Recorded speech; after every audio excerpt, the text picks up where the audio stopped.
All right, we are back once again. Welcome to Ask the Old Man. We have the old man here. Dad, how's it going? It's going real good. Excited to hear what your questions are, or question are is for this week. Excited. Good to see you. You're doing well. And had a great weekend, and then great Monday. And there's Right. three more Good. Mondays. There's 4 Mondays in the week, and then there's Friday. There you go. There you go. You have a good weekend? Yeah, it was really good. Good. Well, hope you're in a good mood. Well, maybe not, because we're about to talk Yeah. about something that's going to take away your good mood. Are you ready for No. this? Are you? Uh-oh. Oh yeah, we're going to talk about one of your favorite people of all time. Oh no. And Oh who might yeah. that be? I don't know. He probably will go down as one of some might say the greatest president of the United States. Who might that be, Dad? Who's your favorite? Just somebody the world just loves and adores and could do no wrong. Uh if you're saying facetiously, well, that would be the Orange Man. My favorite. My favorite, probably Reagan in my lifetime. And historically, I would say probably Calvin Coolidge. Well, although I would agree with those, and I was being Oh. heavily sarcastic about this, we are going to be talking about the greatest president of all time, Barack Hussein Uh-huh. Obama. Oh Lord. Okay. Well, the reason why I have to drag you into this conversation is because I'm challenging you, and just so everyone knows, we can probably pick up a part two next time here. We do have to be a little quick tonight, but we're gonna see if Dak can utilize the time to break down the narrative here. So there's Oh two boy. things. There's two things I'd like to touch on. Um, And it's this notion about how, well, first off, I said it, people think he can do no wrong. Like it's just as if Yeah. he just woke up and he sees the second coming, and it's quite the opposite. Um, Yes. First off, little challenge. Is there anything nice you can say about Obama, Dad? Um. No pressure. Just one anything you liked. He left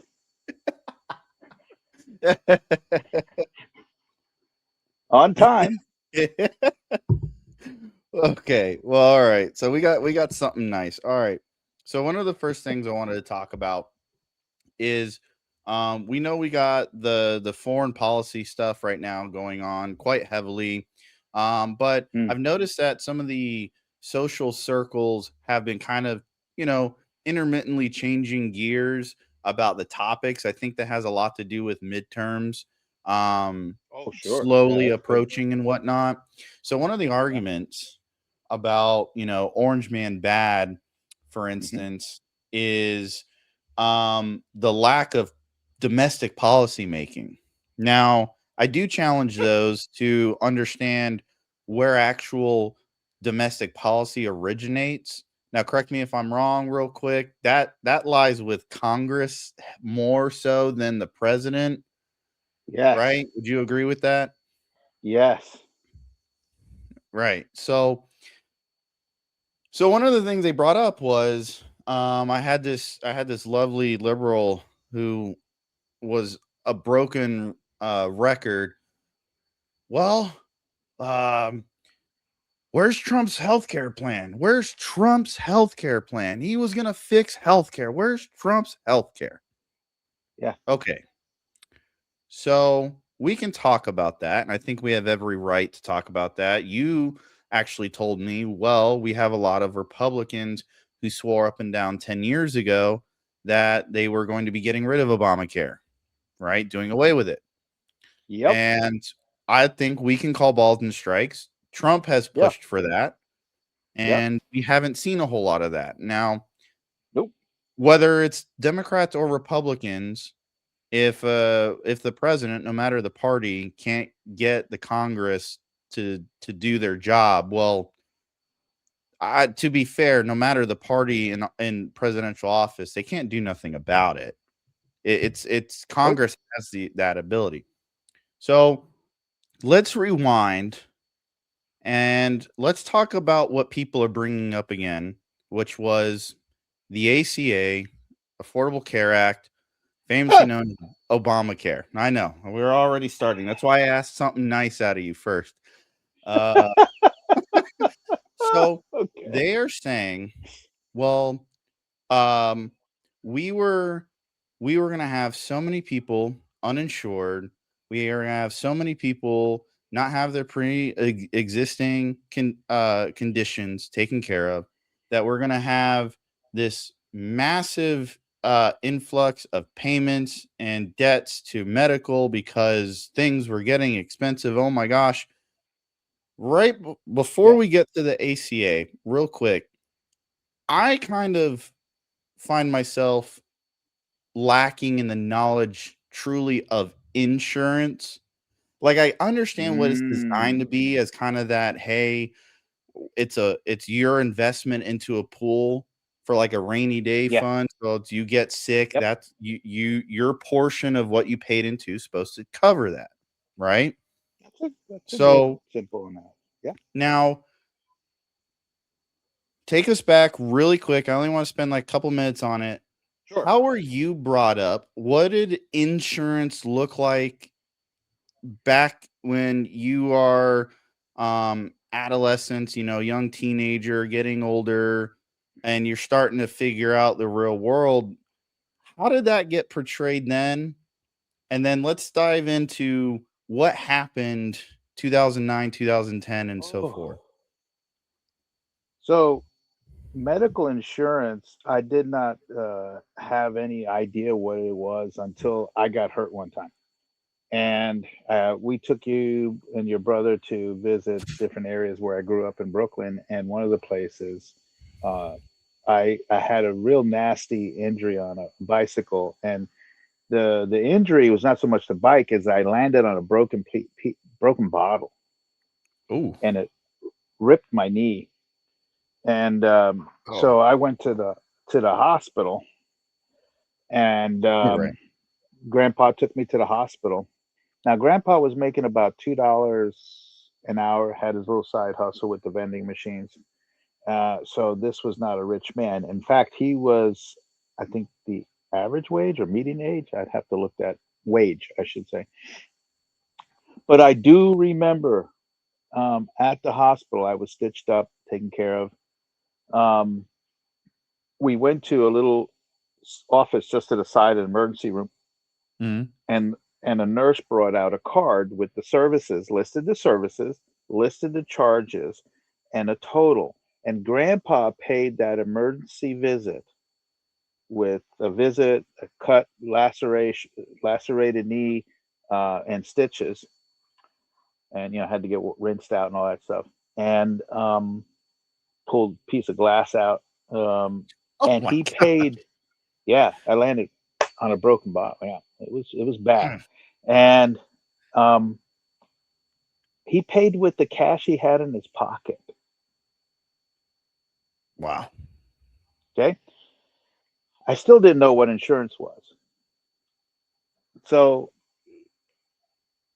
we go back to the house, and Titiana, um, his sister, Titiana was all frantic and all that stuff. So he explains to her what it was, and this is when the first conversation came up. Was she asked if insurance paid with it, and he looked at it and said no. He had catastrophic hospitalization, Blue Cross Blue Shield. You didn't have regular issues or doctor's visit paid by insurance. It Right. was a medical plan provided by his employer, so that if you were seriously injured, needed hospitalization, they would pay a portion of it. Right. Everyday visits, I didn't know this, but my checkups at the time, hospital visits, that hospital visit, that was paid for out of pocket, literally by the cash my father making $2 an hour paid out of pocket. And that's the way it was. And it wasn't until later that moved to West Virginia, I got to understand a little bit more because I was injured here. And because I was a foster care, um, my foster parents paid some of it and they charged his his insurance. By that time, insurance was changing. And so it was primary here in West Virginia, and a balance of it was paid by grandpa because he kept me on his plan. Sure. Okay, so it was starting to change to where it would start including different things because it was used by employers to attract good employees or retain good employees. It was something that started in the World War II era as far as the real driver. It started earlier, but the real driver for employee was to attract people and as a benefit because that did not count in the employee package. During the Right. war years, there was wage and price controls, and so they had to freeze everything so there wouldn't be runaway inflation. And so prices of goods and services were frozen. Black market started, of course. As soon as government steps in, there's always going to be a black market of stuff. But one of Right. the ways employees started getting attracted to employers was through these benefits. Hey, I can't give you more money because it's against the law during the war. However, I can give you some benefits. And so that's what it was used to pull in, attract, and retain employees you wanted to keep. Is you got them hooked up on them benefits package, and they were pretty basic back then. It's just major stuff, and maybe um, um, some bonuses and stuff. Bonuses were limited. There was all kinds of convoluted things to do during the war years. But Sure. basically, that was it. It's a third party commercial product that you use to help with medical costs. And the real big changes were HMOs and the regulations allowing more products and services to be sold on the insurance program simply to make more money, which jack up insurance premiums. It was um, it was a way to jack up the money, take some of that money, and send it to the capital or the your state or federal capital in the form of campaign donations to keep this scam going. Ah. Okay. So you said something crucial here, which is interesting because the way you phrased it, I've that's how I find myself through the Obamacare thing. I didn't know what insurance was. I wasn't privy to it because of the age, right? Right. Yeah. I Yeah. had no rhyme or reason to even think about it. Yeah. We're talking 2009, 2010, so yeah, I'm 15, 16 years old. So probably getting close to having to, think about that, but regardless, so I didn't know at that time what Obamacare meant to the insurance industry and to the American public. Now, from my understanding, it was pre that, um much more simplified plans. You could pick, correct me if I'm wrong on any of this. You could pick what you wanted coverage for. It was a little more a la carte. Yeah. On your Cafeteria. They called the Yeah, cafeteria plans. You pulled yeah. what you wanted out of it. Yeah. And so that's how you kind of created like your own insurance budget, was that you were able to select and pick what this was. I want to talk about the pre-existing condition thing in just a second, but Mm. let's start off with that rollout with Obamacare. Everyone was championing, or and is still championing today, about, hey, we got all these people on insurance. We did it. We got them covered. Talk about what Yeah. you saw 2010 and the next couple years following that, and what you were seeing with insurance. Now, to be fair, Well, this is from an anecdotal experience, but yeah. dad here, you like history, so I Yep. want you to really kind of compare and So contrast this. what we saw in 2010, 11, 12 was what we predicted in 2007 and 8 when he was running and talking all this nonsense, because we had witnessed it already through Hillary Clinton. Hmm, The smartest woman in the world, Hillary Clinton, is that's what she was referred to in the congressional hearings when Bill Clinton was president. She had designed this healthcare system that was just it was a utter disaster to whiteboard it, and they tried to whiteboard it, and it was crazy. And doctors would have to were heavily regulated and could be fined if they didn't do things this way and that way, and the people vomited on that. Okay, and it okay. was going to be immediate. And the thing about the way you steal rights, privileges, and immunities from people is to do it slowly. And of course, the political left never knows where the end zone is. They just take as much power and control as they want to. And this is my history with them. They don't know when to say no and stop. And this was a huge power grab. Huge part of the private sector was going to be nationalized under Hillary Care. It all comes Obama, and he's going to basically simplify it and da da da. So there was two bit nonsensical parts of Obamacare. A, the government was going to try to fix the healthcare system that they themselves have screwed up. Okay, they're the ones who created the vast majority of these problems. They're the ones, and their subsidizing has caused the prices to go up. It's through direct subsidies, and as you see with Doge, about a third of this is your fraud, waste, and abuse. So this is, it was just huge. You see the writing on the wall. We just take a this is going to be an utter disaster. And then, by the way, excuse me a second here. By the way, um you have to partake in this. Wait a minute. What?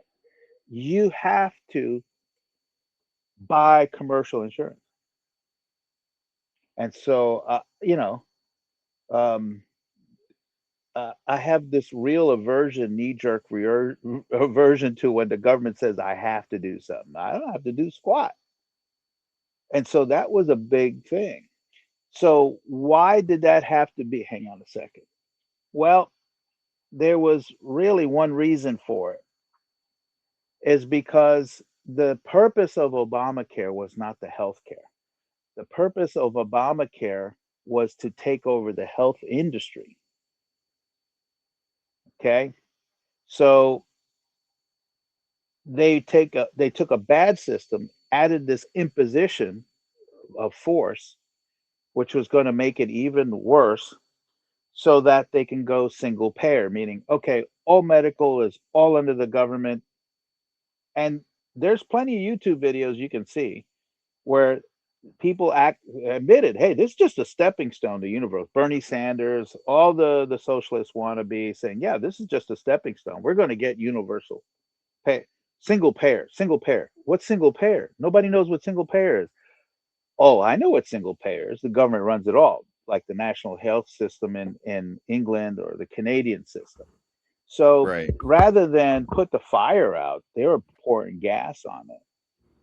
And they were competing against private insurance companies. And in several states, several insurance companies just closed down, which was the purpose. The purpose of Obamacare was not to deliver health care to the masses. It was to kill the private sector and force people to go, oh, government, please, please rescue us from this debacle. They, the ones who caused this. Yeah, it's been over 40, Right. 50 years.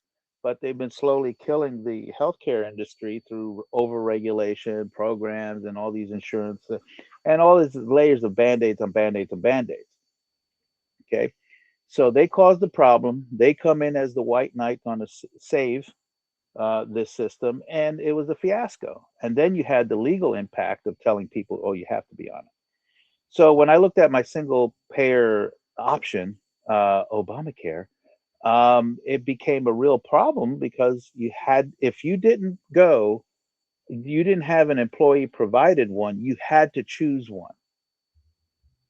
Now, the vast majority of people who didn't have medical programs, they say, oh, you have 18, 20 million people don't have health insurance. They don't want it. This is a free country. And almost all of that group is who? Young people who believe they're bulletproof and not going to get sick. Why am I going to pay $1,000 a month for insurance that I don't need? Right. And the wealthy who have money in the bank to pay for any medical. So the vast majority of people on being forced onto a medical program is just utter BS. So Okay, so and of course, if you yeah, sorry, I didn't mean to interrupt there. So I just I want to kind of understand because you were able to visualize this. Like I said, you were aware for the phrase that you told us here that they created a problem. What are some things that they were doing that created the sure. problem that the Obamacare was supposed to answer? Um, First and foremost, that they were going to keep costs down. By subsidizing medical care, you do not keep costs down. What happened to college tuitions when FAFSA came out? Oh, they blew up. Yeah. What happened to home prices when the government said we're going to help you finance? Right. Government subsidies do not lead to lower prices. Because it's guaranteed Lower money. prices are is a result of competition. Right. Ben's insurance, Joe is selling dad's insurance. We're in competition, and so we internally try to keep costs down and try to keep our sale price down, our premiums down, so I can compete with you.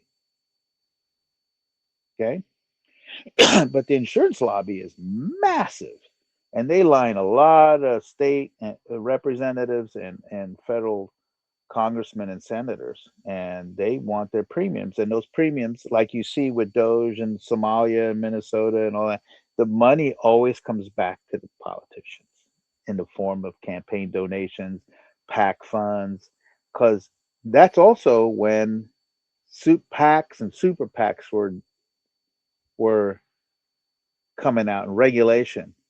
McCain-Feingold campaign finance reform and how we're going to finance. Yeah, we found out how we're financing it. Us, our taxpayer dollars. Right. Okay, we're being robbed, and a portion of it is coming back in the form of political action committee donations and super funds and all this stuff. Right. And so it's a grift. It's a theft. That's why Congress is not doing anything today. Republican or Democrat, they're not giving Trump what he wants because Trump wants out of this system, and that's their system. So Republicans don't want to get rid Right. of this. They used it as a campaign wedge issue. But when they Sure. won the House, the Senate, and the president, did they get rid of it? No. Right. They're just as culpable as the Democrats. I have more respect for the Democrats than the Rhino Republicans. At least the Democrats said out loud what they want. And they work towards it. They go in Yeah. lockstep with each other. And this is what I was trying to tell people Oh yeah. in a different conversation, but in the social circles, you know, with this whole thing that Trump's doing around the world right now, it's because maybe this isn't the best way to frame it, but foreign policy is like the closest thing a president can come to being a monarch because he's got so much authority to He's do the like sole to authority. handle Yeah. because his job and is mainly foreign policy. Yeah. We have a lot of domestic policy delegated to Congress here. And I'm like, well, I'm pretty sure, like you just said, he wants out of that system. And I think Yep. there's two systems. There's the corrupt American system, and then there's the Yep. global system. And I Oh think yeah. he said, well, I can't do anything about the American system. I'm gonna keep trying. I'm gonna keep saying something about it. Right. But at this point, I'm gonna go. I'm washing my hands of that, and I'm going 100% foreign policy because if I can't at least change some of the domestic policy stuff, I can change Yeah. the foreign on trade, business deals, tariffs. How can I influx more money into the United States? That he Sure. has more control over. Yeah. And some get it, but it amazes me that a lot don't. I'm like, what are you missing? Um, Well, you got to be uh, looking I, first.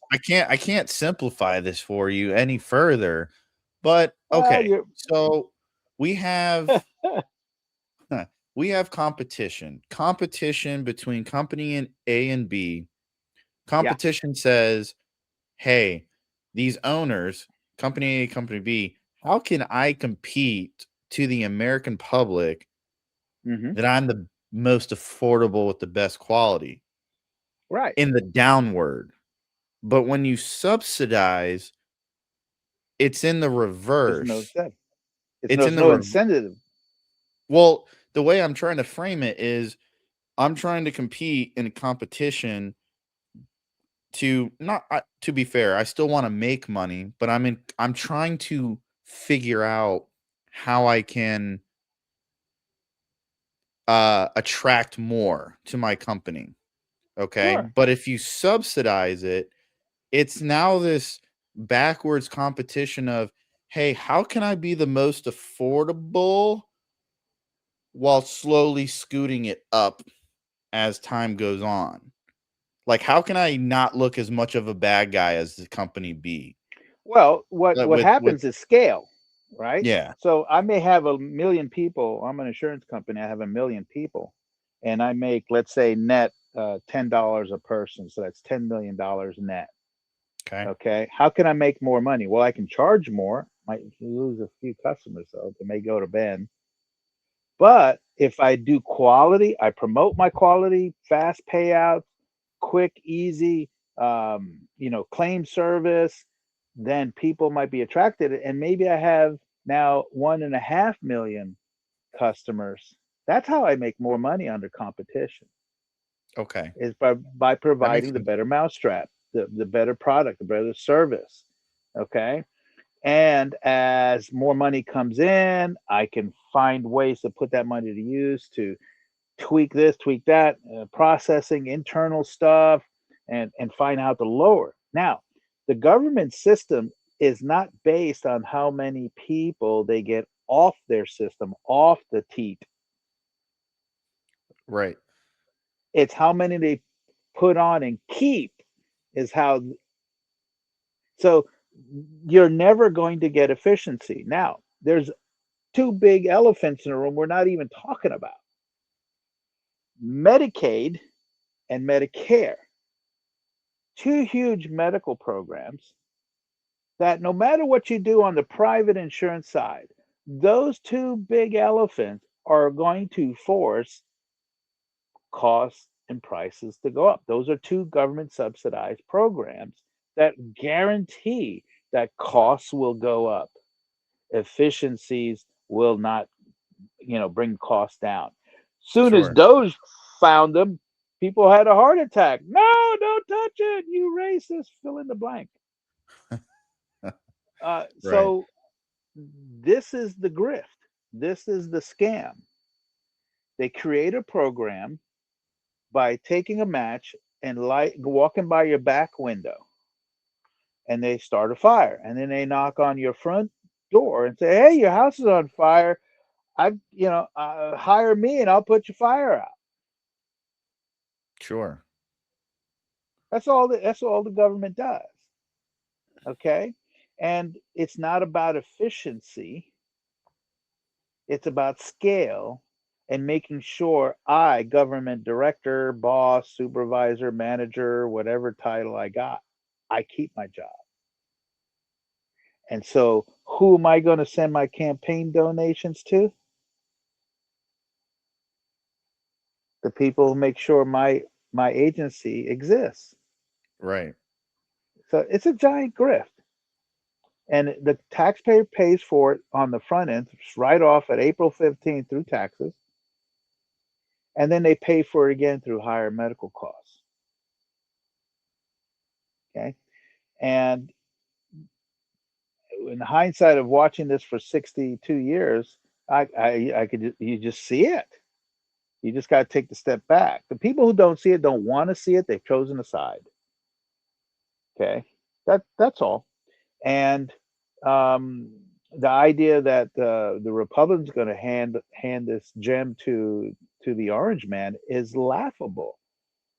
You know, you when he won the first time and he won the second time, or excuse me, the third time, the Orange the Orange Man, you know, Yoli asked me, so what do you think he's going to be able to change? Nothing. He does not have Congress. Well, Republicans won the House and Senate.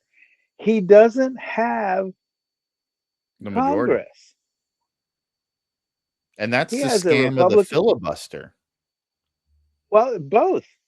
Even if there Right. wasn't a filibuster, they'd find a way not to give him the reduction in the swamp and actually bring costs down because then they're out of business. They can't sell access to the government grift if they don't have grift to hang out. But you told me a little while ago, you said that if the filibuster didn't exist, then everyone so like let me rephrase this. Like we can see with the filibuster that I think what is it right now 53-47? Is that Yeah, the 53-47? Okay. somewhere in there. The filibuster allows the Republican enemy to hide because everyone goes, "Well, we don't have a way to pass this law because they're going to filibuster, and we need 60 votes to break that." Mhm. So there's this like weird barrier behind the curtain thing that they get to hide behind. And I remember you said what I started this whole thing with, which was if we didn't have the filibuster, now I know who the enemy is. Now I know who the problem is because they would, Right. when they say no, there's no, well, or even a yes. Their yes with a filibuster, their yes is a no. Without the filibuster, their no is a no because they're aware that the filibuster allows them to hide It behind also not hides in the having the other 60 way. votes. So Say let's again? say it also allows a politician to hide for the bill. So Okay. I know I want to vote yes on a bill that's going to get voted down through the filibuster. I want to vote for it. So, hey, do we have enough votes, leader? Nah, we're three. So now we're three votes short. I can vote yes, knowing full well it's going to get voted down on a no. Look at me, I champion. I voted yes for this and that. Yeah, Now, that's what I'm without a, saying. however, so if you remove the filibuster, Okay. if you don't vote this down, you don't get any campaign funds.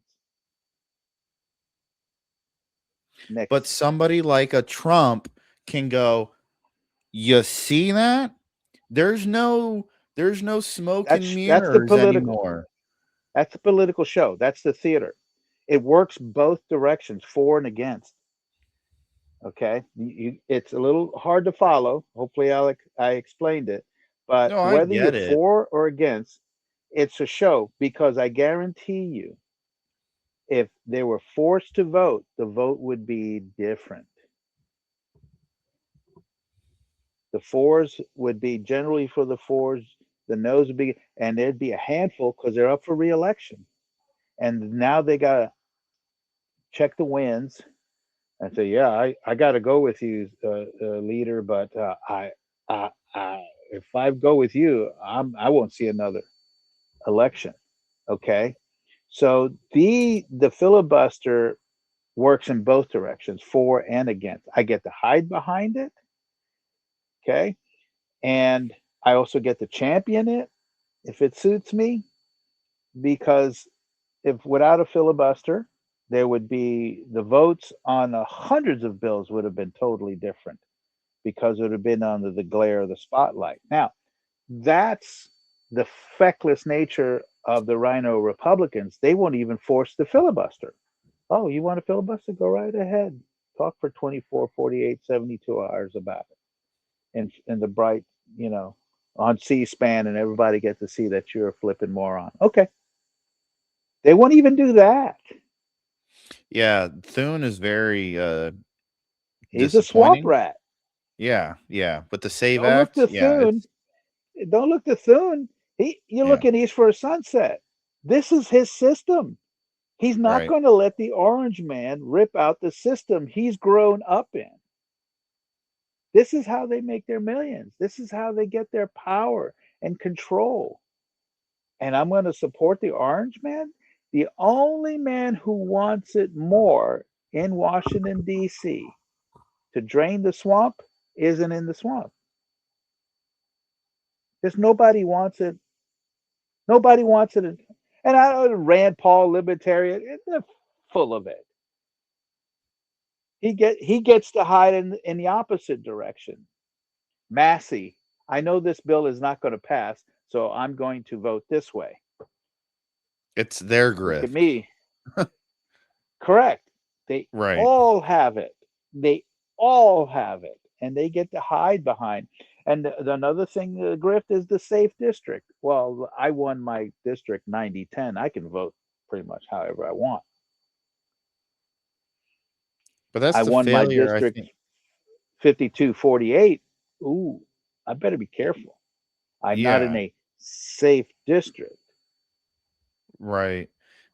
And I think that's the failure of Trump right now. I appreciate how transparent his communication is, but if he wanted to do something domestic policy wise, um, it and I know, and I agree with the shaking of the head there, but the way he communicates though, as much as it pisses off liberals, it's directly to the people, and Yes, I the I people just want this. I just wish I help get JD Vance. He can speak it very clearly. I don't know, somebody in his team that would be very much on board saying what Trump would want to say, but in a more direct, eloquent way, because that is the failure from him right now, is not more directly pointing this out. He's chirped about Thune, come on, I need you to do this. Let's go. But this is an 80-20 issue across the board. I mean, Hmm. not so much 80-20 with liberals, but they're over Pretty the close. majority. They're Oh yeah, they're way they're, over. they're so the fact that he hasn't communicated a kind of a uniting front to the people to blow up the phones. I'm saying the phones, not the people. Blowing up the Yeah, phones of yeah, their representatives, their senators, yeah. is that's just a failure. I mean, come on. This is a Yeah, layup for you grabbing a yeah, hold of the American people, grabbing them by the back of the head, shoving them their face right into the problem, which is Congress, and yeah. getting them to act on it. And these it's just not happening right now. And it won't. Um yeah. So coming back to the Obamacare thing. So um right. So they say the enemy, the left, they champion this as um They're all statists. They all want state power and control over yeah. whatever it is. Fascist, It's socialist, communist. It's all the same. but like it's at ground level. There's people straight up saying like, yeah, we need to further Obamacare more, and they're saying what you said with single payer.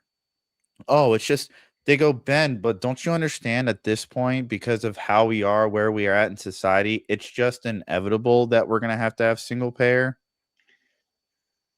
That's And the then and goal. then the and then the other one is, well, Ben, don't you understand? You know what? Tackle this. That's point number one. And point number two is, well, Ben, um, AI, it's here. We're not getting all of our jobs back.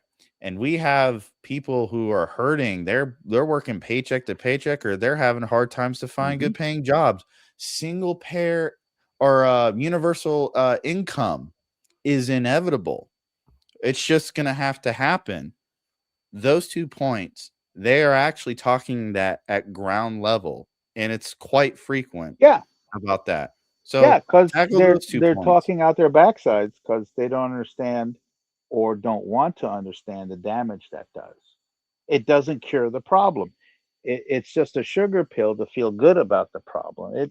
This will never end. Okay, so you have a cell phone nearby. Okay, all right. So go ahead and look up Google. What was the poverty rate in Oh, 1965? here, you want me to do it here? Let's do it with the audience. Okay, let's do it with the audience. Share screen. Okay. New tab. All right. You see the screen? Nope. I gotta bring it up. Nope. There Got to we bring go. it up. Okay. All right. All right. So So what Google, do you want? what was the poverty rate in 1965? This was the year of the great debacle. Some people call the Great Society Bill, welfare and all this stuff. Johnson was going to own the black vote and all the other stuff, all the lunacy stuff. Okay. Health and Human Services. All right. Can you read that? No, it's a little tiny for me. Go ahead and read it out. Okay. So the first thing that pops up, Google AI overview says the official U.S. poverty rate in 1965 was 17.3%, representing approximately 33.2 million people. This All marked a right. Now, significant decline from 22.2% in 1960. so as we entered the Great Society debacle, we were actually improving. Let that sink in. We're going to fix something that's improving. All right. Now, ask Google what was the poverty rate in 2019, which is pre-COVID. Let's go pre-COVID because Can COVID, you 3 or 4 years of COVID destroyed averages and stuff. So go 2019. What was the poverty rate in 2019? can you see this better? No, it's my screen. It's my screen that's tiny. Okay. So All what was right. the poverty rate? We went to what? 17 and a half to what? All right. So the official poverty rate in the United States in 2019 was 10.5%, which was the Okay. lowest level observed since estimates were first published in 1959. Okay. So we barely reduce what, 40% maybe? 40% after Right. $2+ trillion in expenditures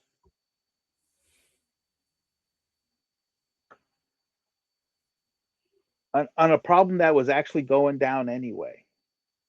Okay. So as I say often to people, I know facts ruin a good story, but I'd rather live in a real world. You want to get your tissue and cry about all the issues? Go ahead. There isn't a government program that's supposed to help society that helps society at large. Right. It doesn't. There's a couple of services, police and fire, and a couple of local services, minimum. But anything that's going to help people out of poverty, anything that's subsidized, and even then, there are communities that don't need it, so they have volunteer fire. Long Island, where I grew up in Spencer, in Brentwood, they had volunteer fire departments for decades. Have it here in Spencer. You know, there's ways to keep the cost down and keep a good force going. Now, in a major city and all that stuff, yeah, but they're loaded with grift and graft as well. Okay, so you're going to anytime the government spends a dollar, it has to take from somebody else. Sure. Has to. The government does not produce anything. It is a taker and redistributor in the modern way. It's never designed to do that. Ours was never designed to do that. So all these programs, no matter how noble, we got to help the children. We got to help the poor. You're not helping them by keeping them on there.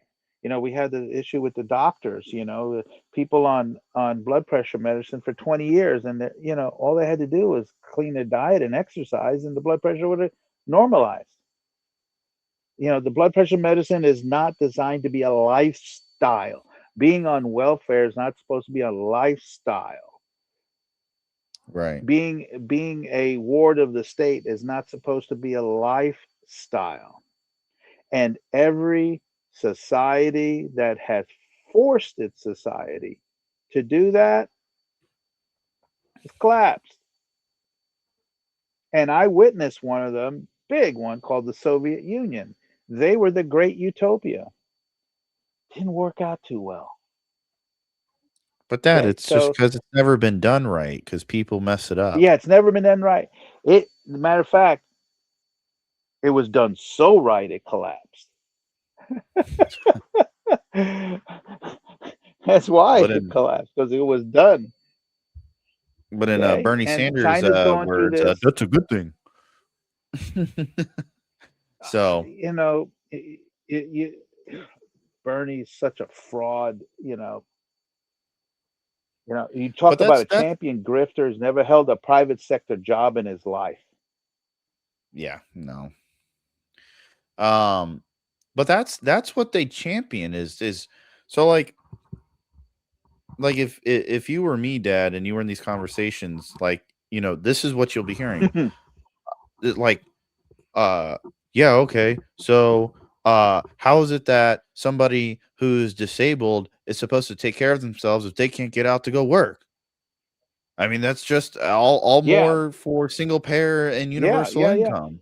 Here's here's how we used to do that. There was a time Okay, when we did that, and that's all right, I when want to add this real quick. churches Keep going. and that's when churches and civic groups and fraternal groups, you belong to a group and you paid into this group while you were working, or your family did. Unions, fraternal orders, there's lodges all over this country, church organization. And so all I can say is, how do the Amish do it?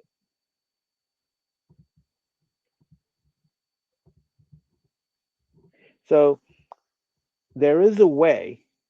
The question is, do you want that way or not? Or do you want force and control? Because as soon as you want to provide someone a benefit, you're telling me you want to take somebody else's money, which is their labor, take it by force and give it to somebody else. Okay. So you're not providing that. So how about I get the middleman out of that, the government out of that, and I don't pay the taxes going to that. And now I have more money to give to my church, my fraternal orders, and give, okay, philanthropically, or give time. Some of our church members go to the food pantry and they give time. We serve the elderly over at the Committee on Aging in town. Okay, there's ways to help the poor and the indigent. Okay, we are tasked to do that, not government. And then government knocked out once government got into the caring for human beings business, the fraternal orders collapsed. Church giving collapsed. It's still big. I don't know if you want to Google and find out how much was given philanthropically last year. in the United States of America. It is a huge amount of money, but that's just the money side of it. There's also the time side where people would go to the soup kitchens, go to the churches and make the breakfasts and deliver them to organizations and people and provide meals. Okay, directly human being to human being, no government intervention in the middleman. Okay, as soon as you tell me you want to lord over me by taking my money and giving it to somebody else, you lost me. That's not American. Yes, we have to take care of the poor and downtrodden. Okay. We, the people, directly, not through government. The government is never designed that way. And no government has ever survived that without causing inflationary disruption and bidding up prices without doing that. Post Civil War to 1910, all that post Civil War, even with the Spanish American War tucked in there. Okay, the people will take care of the people, the poor taking care of the poor, especially out in the country. Here, when I was a kid, you didn't go hungry. Nobody went hungry. Somebody found out that dad lost a job, mom lost a job, whatever. The people from church just came out and they took care of it, figured it out, and you're going to move in with the cousin and the aunt, and you're going to we figure this out. When I moved here and was technically on welfare because I was a foster kid, that was a stigma. You couldn't figure it out how to get through this situation. Yet you had to rely on government. Okay, so we've reversed that, and oh no, government's got to supply you with everything. Well, I've seen the histories of governments that supplied everything, and no, doesn't work out.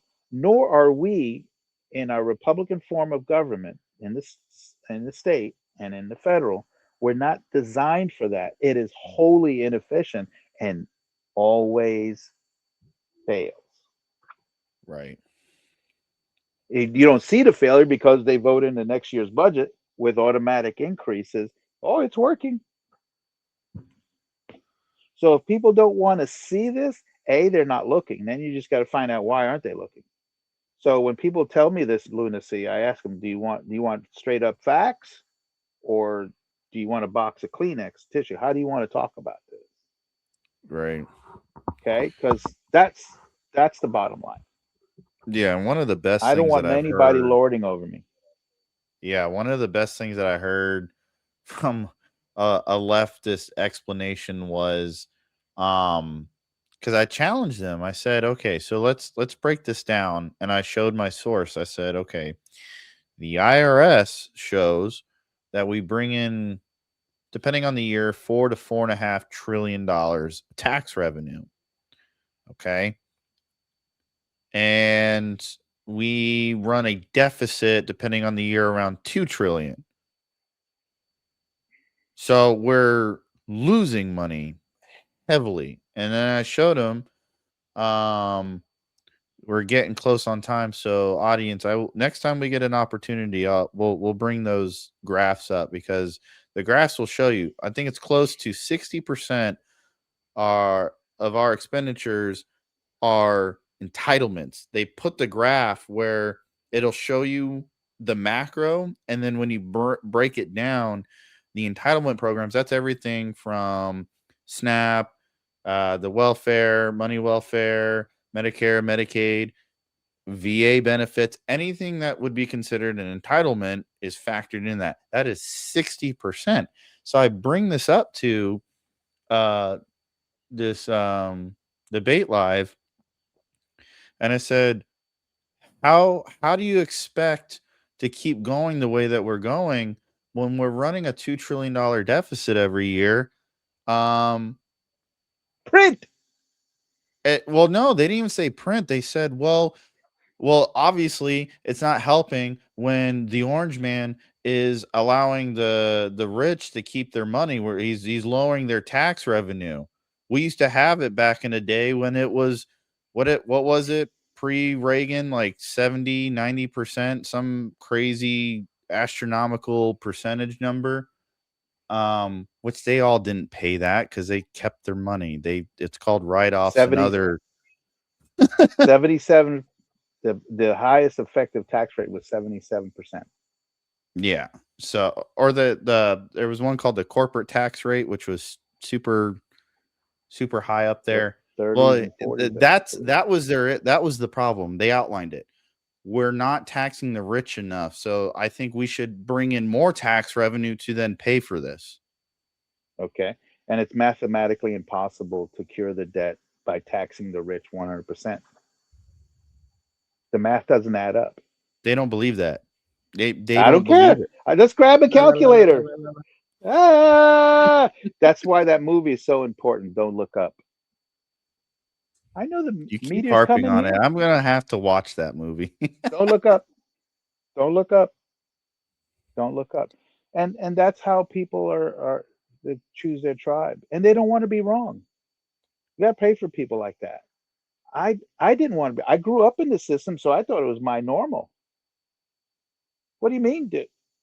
It wasn't. I was 9 going on 10 before I realized that normal people, the typical American was not on welfare and had both father and mother at home. I was almost 10 years old when I figured that out. I figured out, oh, I'm the oddball. What? I, I just assume this is the way it is everywhere. No, Right. okay. So it hurts when you realize that you're not correct on something or you need more information to make a better decision. I don't want to be wrong. I don't want my family to be wrong. My friends to be wrong. They're going to feel like crap, and I don't want to do that. However, don't come preaching to me that the sky is pink. Right. And I can't. No matter how hard I try, I can't look east for a sunset. It's just not going to happen. So people can want this to happen, want it to happen, and people got to stand up and say, no, we've tried this already. It's an abject failure. Right. Okay. Government receipts were going up. The US government was making money at the turn of the 19th to 20th century, and costs were going down in spite of the Gilded Age and all the robber barons. Costs were going down and the dollar was gaining more strength. Is there Okay. something we can The look real up dollar. real quick about that to show? Is there something I can type in Sure. real quick, or should Sure. we do that It's next not time? on here. Next time, because I got great information on it. I did this about a year ago and I have the information to show you Sure. how phony the need for the income tax was utter nonsense. It was a made up problem. And the American Okay. people fell for it hook, line, and sinker. Yep. Okay, cool. Well, we are going to wrap that up there. So, like I said at the beginning audience, looks like we're going to move to a part B on this topic here. Dad is, I think, giving us a class lesson. So, bring a pen and paper and take notes because I've seen some of the stuff that Dad has shared with me over the past several years, and then just taking that and going to do your own research. Hopefully, it at least makes you open minded to just talk about it. And that's what we want to see here, guys. If you guys enjoyed this one was a little bit more on the nose here, because this is a very how should I put it? I'll just simply edgy topic of discussion because man, this can really set some people off on both sides of the aisle here. So give us a Hmm. comment with your questions. Share this out to everyone. Get their perspectives. Talk to your parents. And like Dad Yes. always says here, if you need someone to talk to, write in the comments and we can do a private chat together and we can answer Sure. questions for you. So anything else before we head on out, Dad? We're going to have a great week. We got some pretty good weather. We're going to do some flying. And so we're looking forward to the renovations moving step by step. project by project, and so we're having a good time. Things are getting hard work, but things are moving forward. So yeah, get a hold of Ben, put in some good comments in there. What's in your mind, and we'll see if this old man could be a help for you. Awesome. Well, stay tuned, guys. We've got some things figured out here on our end. This has been a fun process so far. Appreciate your patience as we begin to learn the different tools that we have at our disposal here. From here on out, look for look for uploads on Tuesdays and Thursdays. If Mhm. we have a Thursday video, a Facebook page is going to be popping up soon. I will share that in the Woo! links upcoming. So, yes, All right. get on board with us. This is going to be a fun ride. Hope you guys enjoyed this. Dad, we'll talk to you later. Love you. Love you too. Have a great night. God bless.